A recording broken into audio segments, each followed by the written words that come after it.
so isi-share ko lang sa inyo yung aking biniling lip serum. At meron din na siyang moisturizer, guys. At saka ito, pwede siya sa boys, pwede siya sa girls, pwede siya sa babae, pwede siya sa lalaki. At saka ito kasi ay para siyang therapy, lip therapy siya. So, iti-try natin kung talagang effective. Kasi talagang sikat na sikat to sa Shopee, sa Lazada, sa TikTok, sa Facebook. So, syempre, mapapatry din ng teacher nyo kung talagang maganda. Kasi ako, laging dry yung lips ko talaga. That is my problem. Especially kapag sobrang lamig ng panahon. So, itatry natin siya, guys. Talagang effective nga ito. So, meron na siyang moisturizer. Okay, so lip serum siya. So, first time ko siyang magamit or gagamitin ngayon. So, tingnan natin. So, binili ko kahapon. Ay, hindi. Dumating na siya kahapon. So, itatry natin. Ayan. Oh my God. May pink-pink talaga siya. Okay, try natin, guys. Wow! In fairness. Di ba?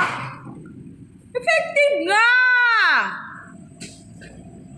Di ba? Tsaka ang lambot ng lips nyo. Lagi nyo dapat dalhin anywhere. So, guys, order na kayo talaga. Effective talaga, promise. Tignan nyo naman, oh. Di ba? Oh, ang ganda ng effect. At saka ang lambot ng lips, promise. Ang lambot-lambot ng bibig nyo kapag gamit nyo to. Ayan, oh. Oh. At saka, parang ano siya, matagal siyang matanggal. May pink siya, hindi siya masyado dito sa camera, sa video.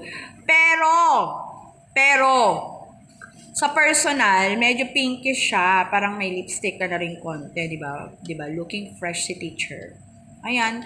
Baisong na, guys. Try nyo to. Pwedeng boys, pwede sa girls, any gender. Okay? So, pwede sa lahat. At maganda ang effect nito sa bawat gagamit ng lip serum. Kasi moisturizer, may moisturizer na siya, guys. Alam nyo, ang mura nito, promise. Ayan, diba? O, lalong nag-bake. Lalong nag-pink, guys. As in, lalong nag-pink ang aking lips. Maganda talaga ang impact niyan. Oh. Kakalagay ko lang yan, ah. As in, kakalagay ko lang yan. Pero tingnan nyo naman ang effect.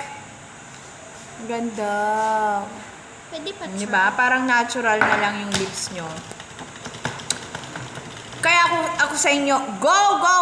Buy soon na kayo. Guys, go!